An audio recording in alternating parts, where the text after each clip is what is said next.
बोली बोली छठी मैया की।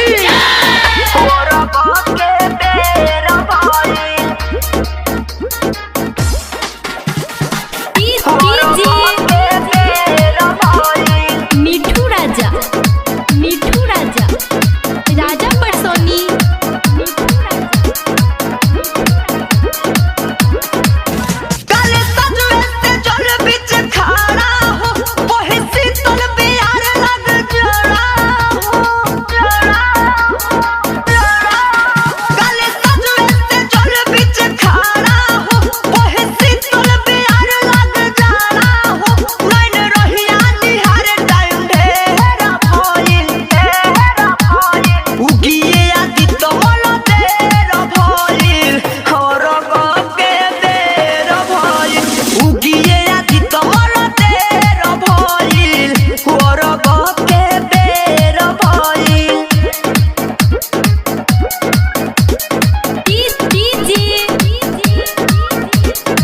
मिठू राजा, मिठू राजा, राजा परसोनी।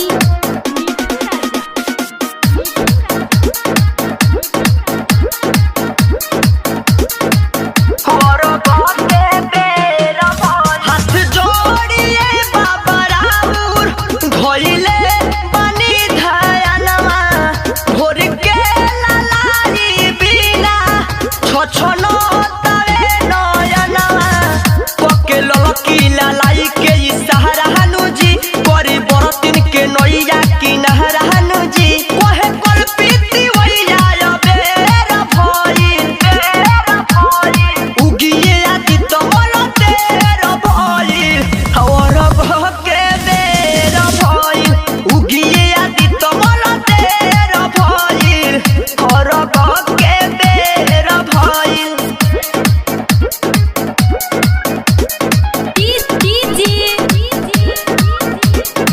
मिठू राजा,